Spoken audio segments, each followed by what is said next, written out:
স্বৈরাচার ফ্যাসিস্ট আওয়ামী লীগের প্রতিষ্ঠা বার্ষিকী মানুষের দৃষ্টি, নেতা কর্মীদের দৃষ্টি, প্রশাসনের দৃষ্টি অন্যদিকে নিয়ে গিয়ে এই 23শে জুন আওয়ামী লীগ যাতে মাঠে নামার চেষ্টা না করে এটা খেয়াল রাখতে হবে।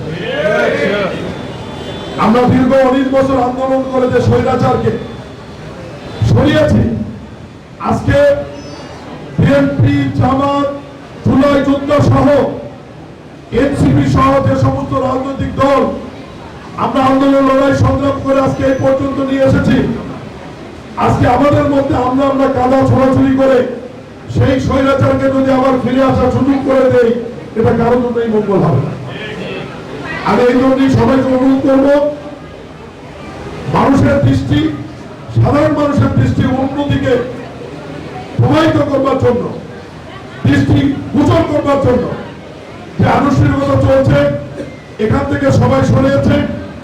আমরা উন্নয়নের কথা বলি, গণতন্ত্রের কথা বলি, আমাদের দুষ্কৃতি থাকলে অবশ্যই সমালোচনা হবে, সেই সমালোচনা যেন অবশ্যই আইনসম্মত এবং গ্রহণযোগ্য হয়। এই জুন মাসে আওয়ামী লীগ, স্বৈরাচার আওয়ামী লীগ, ফ্যাসিস্ট আওয়ামী লীগ 23শে জুনকে সামনে রেখে যাতে কোনো ষড়যন্ত্র করে না পারে, এই ব্যাপারে সবাইকে সজাগ থাকার আহ্বান জানাবো।